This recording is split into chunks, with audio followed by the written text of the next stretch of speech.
Welcome to Samba Samba. Enjoy the video. You start by making sure the boombox has at least 50% battery and the latest firmware. This prevents interruptions. Next, connect the aux or adapter firmly so signal loss is eliminated. Once done, switch to fighting mode and clear any presets so you get a clean baseline. You do this now to remove interference and ensure consistent behavior. Immediate action avoids rework. Keep controls visible and volume low, while you confirm LEDs and input selection before proceeding. You'll execute the core fighting sequence by loading a reliable track, because compression and bitrate affect responsiveness. Next, SEDEC. Slightly boost mids and trim troublesome lows to avoid speaker strain. Then trigger your sample loops and sync tempo so hits land precisely. Timing is the why that makes fighting feel tight.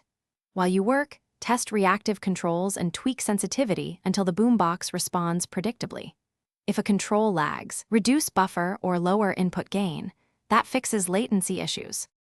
You complete the session by running a full performance at medium volume to confirm stability. This exposes clipping and thermal issues. After a clean run, save the preset with exact input and gain numbers so you can reproduce the setup quickly. If something goes wrong, first reboot the boombox and reseat all cables. That clears transient faults. If problems persist, restore the saved preset and lower volume by 3/6 dB to eliminate clipping. This single tip resolves most final stage.